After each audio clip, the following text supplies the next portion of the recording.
आदरणीय मेरे प्रिय दोस्तों, भक्तों और श्री कृष्ण प्रेमियों, आज साखी द्रौपदी जी के बारे में आपको सुना रहा हूँ। दोस्तों, यह श्री भक्तमाल सटीक से लिया गया वृतांत है। उम्मीद करता हूँ कि यह वृतांत आपको पसंद आएगा। तो दोस्तों, आइए बिना समय गवाए इस वृतांत को शुरू करते हैं। द्रौपदी सम्राट द्रुपद की पुत्री थी। उसका पहला नाम कृष्णा था। इसे स्वयंवर में पांडव पुत्र अर्जुन ने ही जीता था।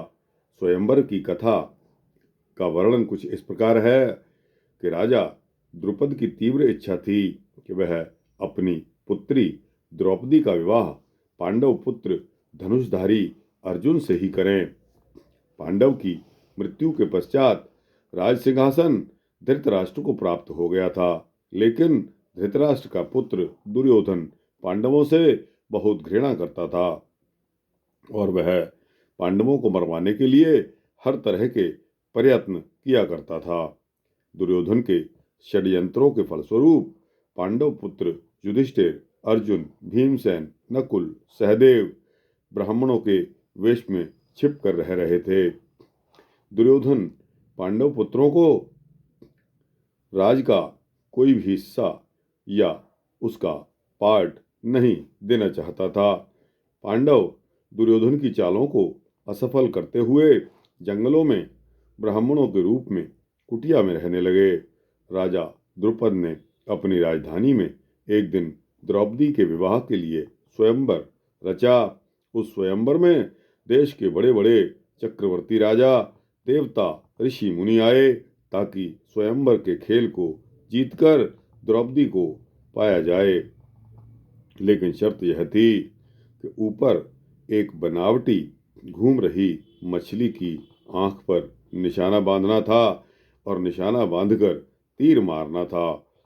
निशाना धरती पर रखे हुए तेल के कड़ाहे की ओर देखकर मछली के प्रतिबिंब से लेना था। अभिप्राय यह था कि ऊपर मछली की तरफ नहीं देखना था। यह शर्त बहुत कठिन थी। बड़े बड़े पराक्रमी राजा इस शर्त को पूर्ण नहीं कर सके। पांडवों के साथ साथ कौरव भाई दुर्योधन तथा उसके पुत्र आदि भी पधारे हुए थे। उनमें से किसी को भी सफलता प्राप्त न हुई।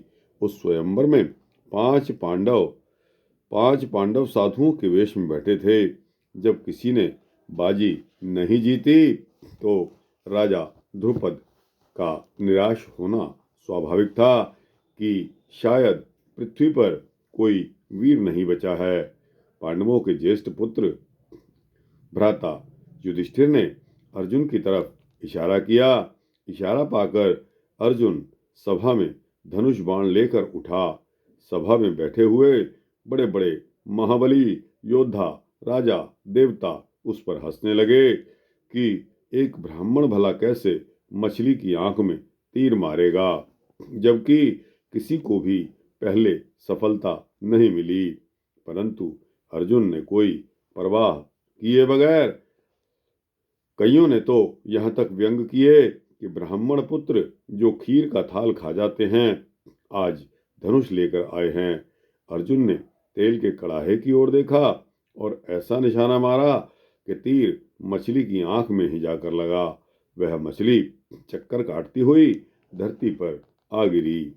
सारी की सारी सभा में उपस्थित राजा, देवता, ऋषि मुनि एवं सारे लोग हक्के बक्के रह गए। राजा द्रुपद की ओर से जय जयकार हुई और उसकी पुत्री के लिए योग्य वर मिल गया, जो इतना बली है कि तेल द्वारा मछली की आंख में निशाना लगा सकता है और आवश्यकता पड़ने पर दुष्टों से भी लड़ सकता है। सभा में व्यंग कसने वाले शर्म से पानी पानी हो गए। द्रौपदी या कृष्णा को भरी सभा में से स्वयंवर में जीतकर अर्जुन अपने पांडव भाइयों के सहित अपने घर आ गया, क्योंकि वे तब ब्राह्मणों के वेश में गुप्त निवास में रह रहे थे। और जब अर्जुन ने घर के दरवाजे के पास आकर अपनी माँ कुंती को आवाज लगाई कि हे माता, दरवाजा खोलिए और आकर देखिए हम आपके लिए क्या लेकर आए हैं। माता कुंती का स्वभाव ऐसा था कि जो कुछ भी उसके पुत्र लाते थे वह उनको मिल बांट कर खाने का या प्रयोग करने के लिए आज्ञा दे दिया करती थी। पांडव अपनी माता की आज्ञा का पालन किया करते थे। कुंती ने अपने नित्य प्रति स्वभाव के अनुसार कह दिया कि बेटा, जो कुछ भी लेकर आए हो बांट कर रख लो। उसे पता नहीं था कि वह जो लेकर आए हैं उसे बांटा नहीं जा सकता था। कुंती ने जब दरवाजा खोला, दरवाजा खोलकर देखा कि एक सुंदर रूपवती राजकन्या उसके पुत्रों के साथ खड़ी है तो वे बड़ी हैरान हुई, लेकिन वचन उनके मुख से निकल चुका था, इसलिए उसने राजकन्या का नाम कृष्णा से बदलकर द्रौपदी रख दिया। वह राजकन्या 5 पांडवों की पत्नी बनकर रहने लगी। धीरे धीरे राजा द्रुपद को इस बात का पता चला कि उसकी पुत्री को स्वयंवर में जीतने वाला ब्राह्मण पुत्र नहीं, बल्कि वह तो पांडव पुत्र अर्जुन है, जो राज पाठ छिन जाने के कारण ब्राह्मण के वेश में दिन काट रहे हैं। उसने अर्जुन, कुंती तथा पांडवों को अपने राज्य में बुलाकर द्रौपदी की धूमधाम से शादी की और फिर राजा द्रुपद ने दूसरे राजाओं के साथ मिलकर धृतराष्ट्र से पांडवों के लिए आधा राज दिलाया। पांडव खांडव प्रस्थ में एक नया सुंदर नगर बनवाकर अपनी राजधानी इंद्रप्रस्थ में राज करने लग गए। 5 पांडव भाई बड़े महाबली थे, जिस कारण इनके राज की शोभा दूर दूर तक फैलने लगी। पांडवों ने चक्रवर्ती बनने के लिए राजसूय यज्ञ किया। राजसूय यज्ञ के बाद उनकी कीर्ति और भी बढ़ गई। पांडव भाइयों ने इंद्रप्रस्थ में एक ऐसा महल बनवाया कि वो बड़ा ही अद्भुत था। दुर्योधन इस महल को देखने के लिए गया। कहते हैं कि उस महल में कई ऐसी वस्तुएं बनी थी जो कि देखने में पानी जैसे दिखाई देती थी। महल में जहाँ फर्श दिखाई दे रहा था वहाँ पानी होता था, और जहाँ पानी दिखाई देता था वहाँ फर्श होता था। महल को देखते देखते दुर्योधन ऐसे स्थान पर जा पहुंचा जहाँ पानी था लेकिन फर्श दिखाई दे रहा था। दुर्योधन चलते हुए उस पानी में अपने भाइयों सहित गिर गया तो द्रौपदी ने उन्हें देखकर हंसी आ गई और कहा कि अंधे की औलाद आखिर अंधी ही है। यह बात दुर्योधन को बहुत बुरी लगी। अपमान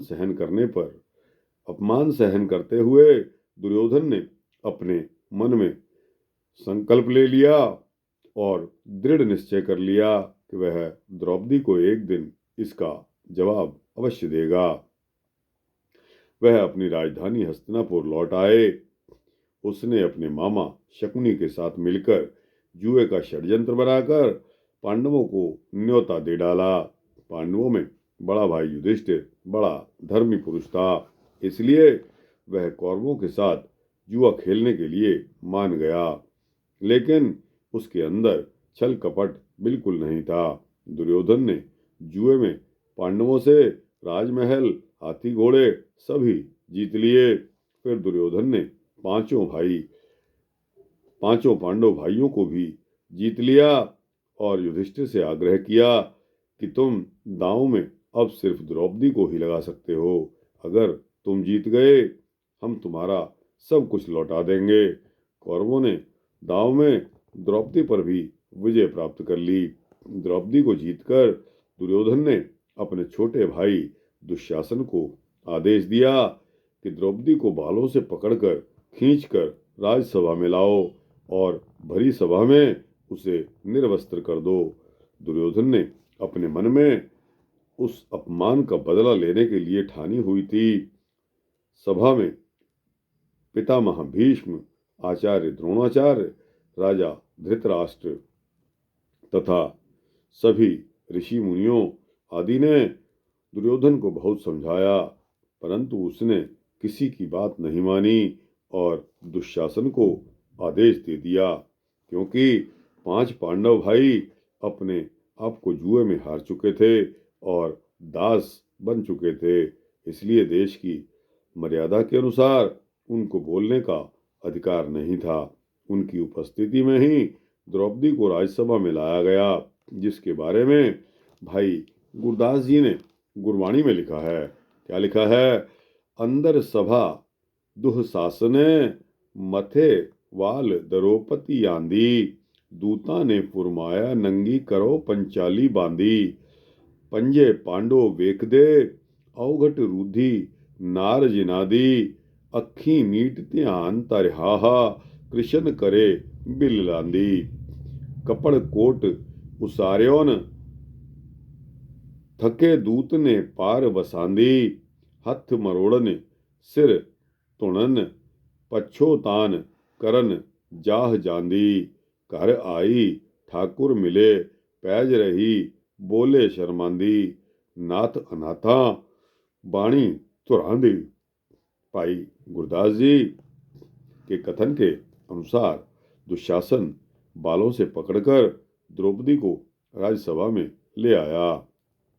उसने अपने सेवकों को हुक्म दिया कि द्रौपदी को निर्वस्त्र कर दो, जो कि 5 पांडवों की प्रिया थी। जब द्रौपदी के साथ इस तरह का दुर्व्यवहार होने लगा तो 5 पांडव देखते ही रह गए, क्योंकि वह स्वयं को जुए में हार कर दास बन चुके थे। भाई गुरदास जी के कथन के अनुसार द्रौपदी ने आंखें बंद करके भगवान कृष्ण का स्मरण किया, भगवान कृष्ण से प्रार्थना करने लगी कि उसकी इस राजसभा में लाज रखी जाए। अब वही केवल उनका एकमात्र सहारा हैं। द्रौपदी की भक्ति एवं आत्मा की पुकार को सुनकर भगवान कृष्ण ने ऐसा माया जाल बुना कि जैसे जैसे दुशासन द्रौपदी की साड़ी खींचता, वैसे वैसे ही उसकी साड़ी और बढ़ती चली जाती, यहाँ तक कि चीर के ढेर लग गए, परंतु चीर खत्म नहीं हुआ। चीर खींचते खींचते दुशासन को शाम हो गई और वह थक कर चूर हो गया और निराश होकर एक तरफ बैठ गया। इस अलौकिक करामात को देखकर राज्यसभा में बैठे बैठे सभी लोग हैरान और शर्मिंदा होने लगे कि यह भगवान की कैसी अनोखी लीला है। इस कार्य ने सबका सिर शर्म के साथ नीचा कर दिया और कौरव तथा अन्य लोग सभा में भयभीत हो गए। हो सकता है कि दुर्योधन तथा उसके भाइयों को किसी नई दुविधा में डाले। भाई गुरदास जी कहते हैं कि आखिर दुर्योधन ने द्रौपदी को निर्वस्त्र करने का ख्याल छोड़ दिया और उसको महल में भेज दिया। जब द्रौपदी महल में आई तो आगे कृष्ण बैठे हुए मुस्कुरा रहे थे। वह उनके चरणों में गिर गई और प्रार्थना की कि हे नाथ, आप अनाथों को बचाने वाले और अपने भक्तों के रक्षक हैं। दोस्तों, भक्तों, ग्रंथों में तो लिखा है कि एक बार द्रौपदी अपनी सहेलियों के साथ नदी पर स्नान करने गई थी, तो वहां दुर्वासा ऋषि स्नान कर रहे थे। संयोग से उनके वस्त्र दरिया में बह गए। उनके पास अन्य कोई वस्त्र नहीं था, इसलिए वह पानी से बाहर नहीं निकल रहे थे।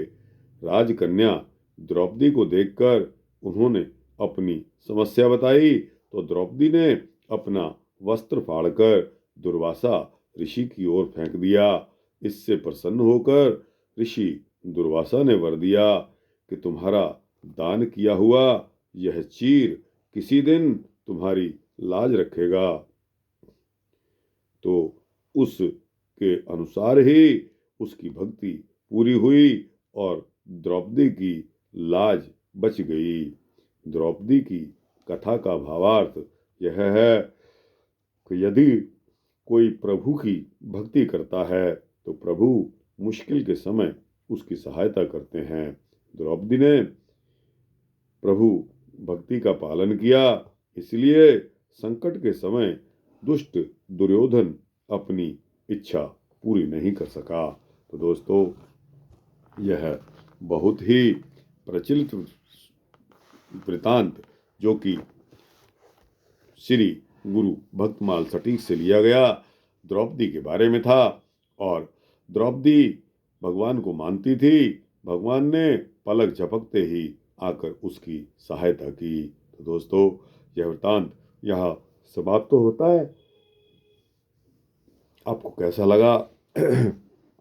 अच्छा लगा हो तो इसको लाइक और शेयर कीजिए, अपने दोस्तों, भक्तों, मित्रों, जिज्ञासुओं तक भेजिए, अपने कमेंट्स कमेंट सेक्शन में दीजिए और इस चैनल को सब्सक्राइब कर देंगे तो आपको इसी तरह के सूक्ष्म भक्ति वृतांत मिलते रहेंगे। जय श्री कृष्णा, जय श्री राधे कृष्णा।